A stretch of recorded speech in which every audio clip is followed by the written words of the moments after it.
Hello and welcome everyone. आपका बहुत बहुत स्वागत है आपके अपने YouTube channel the radio world में। मैं हूं आपका होस्ट अनंत और आज हम सुनने जा रहे हैं चिंटू और पिंटू, दो अनाथ भाइयों की दिलचस्प कहानी। तो ये कहानी की शुरुआत होती है, हमें दिखाया जाता है कि एक लड़का जो कि बहुत गरीब है और जो फटे हुए कपड़े पहना है, जिसकी शर्ट में 5 तरफ से होल हैं और नीचे उसके पास पहनने के लिए सिर्फ एक चड्डा है। पैरों में चप्पल नहीं है, चेहरे पे धूल लगी है, बाल पूरे धूल के कारण भूरे हो गए हैं और हाथों पे धूल मिट्टी लगी हुई है। यह बच्चा चलकर एक दुकान पर जाता है। वो दुकान वाले को बोलता है कि मुझे यहाँ पर क्या कुछ काम मिलेगा। दुकान वाला उसको वहाँ से धक्के देके भगा देता है, क्योंकि दुकान वाला बिल्कुल नहीं चाहता था कि उसकी दुकान में ऐसे फटीचर जैसे बच्चे आए, जिससे उसका दुकान की शोभा बिगड़ रही थी। अब वो दुकान वाला धक्का देके जब उस बच्चे को बाहर निकालता है तो उसे चोट लग जाती है। वो गिर पड़ता है, जिससे उसका घुटना छिला जाता है। अब वो रोने लगता है वहाँ पर बैठकर।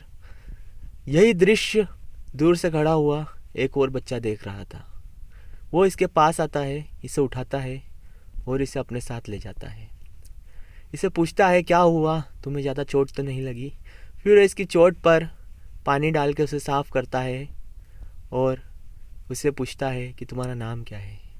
तब वो पहला लड़का बोलता है कि मेरा नाम पिंटू है।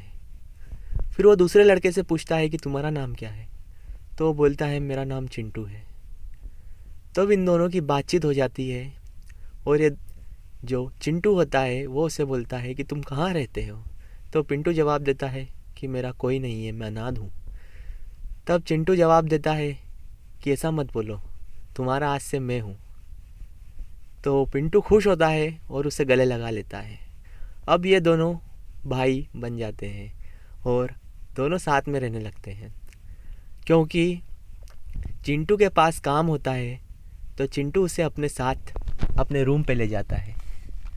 अपने रूम पे ले जाके उसे पहनने के लिए एक जोड़ी कपड़े देता है और उसे नहलाता है। नहलाने के बाद उसे भरपेट खाना खिलाता है और बोलता है कि तुम जब तक चाहो जब तक यहाँ पर रह सकते हो। तब पिंटू बोलता है कि मुझे कुछ काम चाहिए। तो चिंटू बोलता है कि मैं जहाँ पर काम करता हूँ वहाँ पर मैं पूछूंगा, अगर उन्हें एक और बंदे की ज़रूरत होगी तो मैं तुम्हें भी ले चलूँगा। तब चिंटू अपने मालिक से जाकर पूछता है कि आपको एक और बंदे की ज़रूरत है क्या? तो मालिक बोलता है हाँ, मुझे ज़रूरत तो है। तब चिंटू उसे बोलता है कि मेरे पास मेरा एक भाई है, वो भी काम करना चाहता है। तो मालिक बोल देता है कि जाओ उसे ले आओ। तब चिंटू बड़ा खुश हो जाता है और घर पर आकर पिंटू को बोलता है कि तुमको नौकरी मिल गई, कल से तुम मेरे साथ सुबह चलना। तब वो दोनों भाई साथ में कपड़े की दुकान पर काम करने लगते हैं। वो दोनों ही दिल के बहुत ही अच्छे व्यक्ति थे और उनके मन में बिल्कुल भी ये नहीं था कि वो भीख मांगकर खाएं। दोनों ही अपनी मेहनत से कमा कर खाना चाहते थे और दोनों की ही सोच एक दूसरे से काफ़ी मिलती थी। यह मान लीजिए कि वो दोनों थे तो अनाथ, पर ऐसा लगता था जैसे दोनों सगे भाई हो, क्योंकि दोनों की सोच में कोई अंतर नहीं था। दोनों ही मेहनत का खाते थे, दोनों के दिल में काफ़ी दया थी दूसरों के लिए और दोनों ही हर किसी का सम्मान करते थे। अब दोनों भाई वहाँ पर नौकरी करते हैं और जो उनका मालिक होता है वो उनसे काफ़ी खुश होता है, क्योंकि वो दोनों ही इतने प्यार से कस्टमर से बात करते थे कि कस्टमर एक कपड़ा ख़रीदने आता था तो उसके बदले में 2 या 3 कपड़े ख़रीद के लेके जाता था। क्योंकि उनका बात करने का तरीका ही इतना प्यारा था कि उनकी बातों से ही कस्टमर का दिल खुश हो जाता था और वो एक की जगह 2 से 3 कपड़े लेके जाता था। इससे दुकान वाले को भी काफ़ी मुनाफा हो रहा था, तो वो दुकान वाला भी उनसे काफ़ी खुश था। और वो दोनों ही अपने काम में लापरवाही और काम चोरी बिल्कुल नहीं करते थे। वो दोनों ही कड़ी मेहनत से सुबह से शाम तक काम करते थे और अपने मालिक का ज़्यादा से ज़्यादा मुनाफा कमा के देते थे। उनका मालिक उनका मालिक काफ़ी खुश था क्योंकि उसे काफ़ी कम दाम में काफ़ी अच्छे कर्मचारी मिल गए थे। मानो उन दोनों भाइयों के आने से उसकी दुकान की दिन दुगनी रात चौगनी तरक्की होने लगी हो। दोनों भाई का एक ही शेड्यूल था। वो सुबह काम पे जाते, रात को घर आते, अपने हाथों से अपना खाना बनाते, खाते और सो जाते, और अगले दिन वो सुबह फिर से काम पर चले जाते। उन दोनों भाइयों का एक उसूल था, अगर उनके दरवाजे पर कोई ज़रूरतमंद व्यक्ति आता था तो वो उसको खाली हाथ कभी नहीं भेजते थे। उनके पास देने के लिए ज़्यादा कुछ रहता नहीं था। वो 4 पैसे कमाते थे, उसमें से 2 पैसे से उनका गुजारा हो जाता था और बचे हुए 2 पैसों का वो दान करते थे। उन दोनों भाइयों में दान करने की काफ़ी खूबी थी। वो दोनों भाई अपनी ज़रूरत के बाद जितना पैसा जो बचता था वो दोनों भाई उस पैसों को गरीबों में, ज़रूरतमंदों में दान कर देते थे। अब समय आ गया था उनकी पहले मंथ की सैलरी मिलने का, क्योंकि चिंटू तो पुराना व्यक्ति था, वो काफ़ी टाइम से काम कर रहा था। पिंटू को ये पहले महीने की सैलरी मिली थी और उसकी सैलरी थी 2000 रुपये। चिंटू क्योंकि पुराना था तो उसे 2500 रुपये मिलते थे। अब पिंटू ने आकर अपने पैसे उसके बड़े भाई के हाथ में सौंप दिए। तो चिंटू ने कहा कि ये पैसे तुम मुझे क्यों दे रहे हो? तो पिंटू जवाब देता है कि ये पैसे पे तुम्हारा ही हक है, तुम ही मुझे यहाँ तक लाए, अपने साथ रखा और मुझे काम दिलाया, इसलिए मैं अपनी पहली तनख्वाह तुम्हें ही देना चाहता हूँ। यह सुनकर चिंटू की आंखों में आंसू आ जाते हैं और वो उसे अपने गले से लगा लेता है। दोनों भाई अपनी तनख्वाह में से अपना खर्चे का हिस्सा बचाकर बचे हुए पैसे लेकर बाहर चले जाते हैं और वो कुछ ही दूर उनके रूम से कुछ ही दूर एक अनाथ आश्रम था, वहाँ पर जाकर कुछ बच्चों के लिए कपड़े खरीदते हैं और उन्हें जाके दान कर देते हैं। वो दोनों को दान करके बहुत ही खुशी मिलती थी। उनके पास यही एक अपना खुशी को पाने का जरिया था। अब एक बार क्या होता है कि उनकी दुकान पर एक औरत आती है। वो औरत आके शादी का जोड़ा देखती है, क्योंकि उसकी बच्ची की शादी होती है तो उसके लिए शादी का जोड़ा देखने आई थी। चिंटू पिंटू उसे शादी के जोड़े दिखाते हैं और उसमें से एक शादी का जोड़ा उसे काफ़ी पसंद आ जाता है। वो औरत उस जोड़े का प्राइस पूछती है तो उसे चिंटू प्राइस बताता है कि इस जोड़े का प्राइस 4000 रुपये है। वो औरत अपने पर्स में हाथ डालती है और बोलती है कि रहने दीजिए भैया, आप ये रख लीजिए, मेरे पास इतने पैसे नहीं हैं, और वो वहाँ से उठ के जाने लगती है। अब उस औरत को जाता देख दोनों भाइयों को अच्छा नहीं लगता है। वो जोड़ा पैक करते हैं और कहते हैं, ठहरो माँ जी।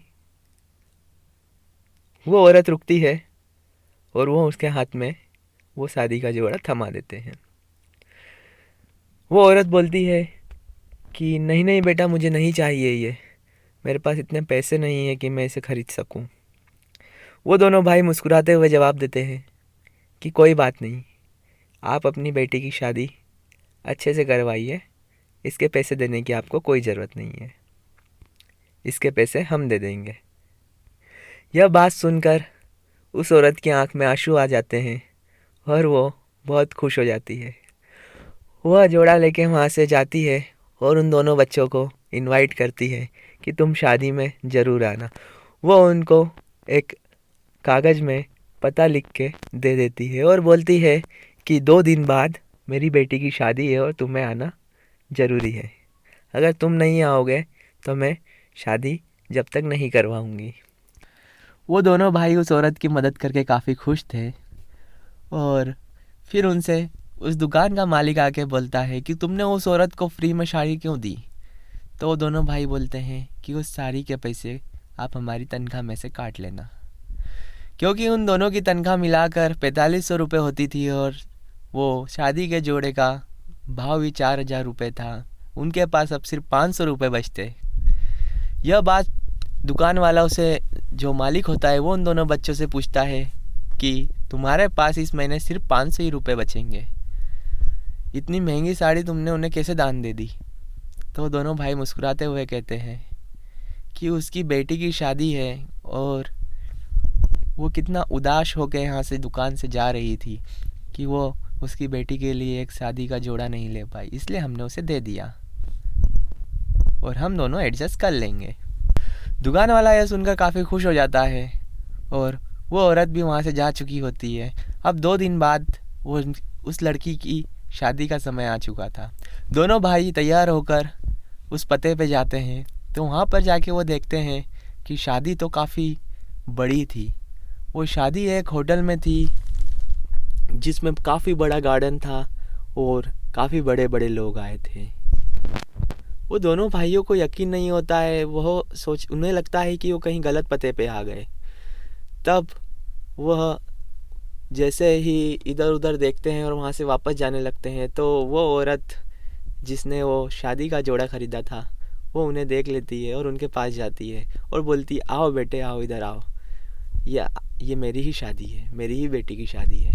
वो दोनों भाइयों को यकीन नहीं हो रहा था कि ये कैसे है, ये शादी में तो काफ़ी पैसा खर्चा हुआ होगा और ये माँ जी के पास तो पैसे नहीं थे जोड़ा ख़रीदने के लिए।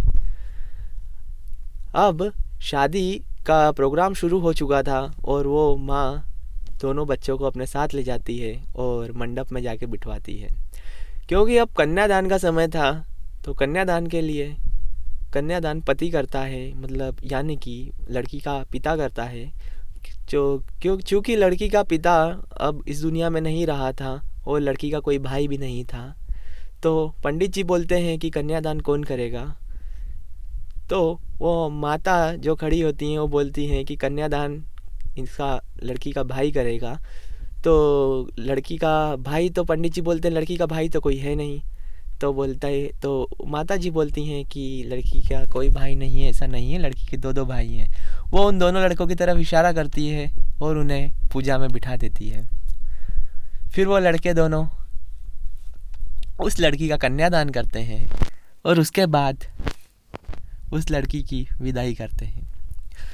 सारी शादी सक्सेसफुली संपन्न होने के बाद वो दोनों चिंटू पिंटू उस माँ से सवाल पूछते हैं कि आप जब हमारी दुकान पर आए थे तब आपके पास तो पैसे नहीं थे और आपने तो इतना बड़ा प्रोग्राम किया है, ये कैसे हुआ? तब वो औरत जवाब देती है कि बेटा, मैं गरीब नहीं हूँ, मैं इस शहर की सबसे अमीर परिवार की लड़की हूँ। मेरे पति और मेरे बेटे की एक एक्सीडेंट में मौत हो गई थी। मैं अपने बेटे की और अपने पति की मौत से काफ़ी दुखी रहने लगी थी। मुझे तुम दोनों के बारे में मैं अपने ड्राइवर ने बताया था।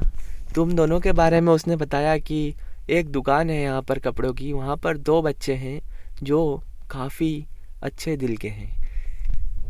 तो मेरे दिल में तुम दोनों से मिलने की इच्छा जागी और मैं वहाँ पर तुम दोनों का बड़ा दिल देखने आई थी। पर जैसा कि मेरे ड्राइवर ने बताया था, तुम दोनों बच्चे उससे कहीं ज़्यादा अच्छे निकले। मुझे तुमसे मिलकर काफ़ी खुशी हुई और मानो मेरी बरसों की तलाश ख़त्म हो गई तुम पर आकर। मैं अपने बेटे को बहुत याद करती थी और तुम दोनों को देखकर मुझे ऐसा लगा जैसे मुझे अपना बेटा मिल गया हो। और यह कहकर वो माँ उन दोनों बच्चे को गले लगा लेती है। अब यह सब बातें सुनकर उन दोनों भाइयों को यकीन नहीं हो रहा था। उन्हें लग रहा था जैसे कि ये एक सपना हो। फिर वो औरत उन दोनों भाइयों को अपने घर ले जाती है, जो एक महल होता है। इतना बड़ा घर देखकर दोनों भाइयों की आंखें चौंक जाती हैं और वो बोलती है कि आज से तुम्हारा घर यही है, तुम यहीं रहो ना मेरे साथ। वो दोनों भाई वहाँ पर खुशी खुशी रहने लगते हैं और कुछ समय बाद वो दोनों भाई उनकी माँ के साथ मिलकर एक अनाथ आश्रम खोलते हैं, जहाँ पर वो अपने ही जैसे अनाथ लोगों को शरण देते हैं और उन्हें पढ़ाते लिखाते हैं। तो यह कहानी यहीं पर ख़त्म होती है और यह कहानी अपने साथ एक सीख देकर जाती है कि आपके पास भले ही कुछ ना हो, पर आपके दिल में जीने की और कुछ करने की इच्छा होनी चाहिए, जैसे कि इन दोनों भाइयों में थी। ये दोनों भाई अनाथ थे, दोनों गरीब थे, फिर भी उनने कभी ऐसा नहीं चाहा कि वो भीख मांग के अपना पेट पाले। उन दोनों भाइयों ने मेहनत का रास्ता चुना और हमेशा दूसरों की भलाई करी। वो कभी स्वार्थी नहीं बने और आखिरी में भगवान ने उन दोनों भाइयों के साथ भी अच्छा ही किया। तो ये कहानी यहीं पर ख़त्म होती है। अगर आपको कहानी पसंद आई हो तो वीडियो को लाइक और चैनल को सब्सक्राइब करना मत भूलिएगा। जय हिंद।